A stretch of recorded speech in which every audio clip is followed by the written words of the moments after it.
Uy.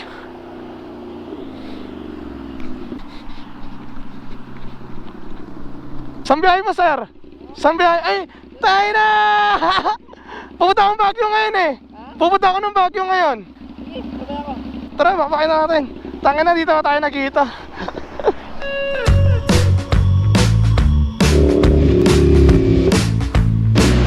Binibigay yan.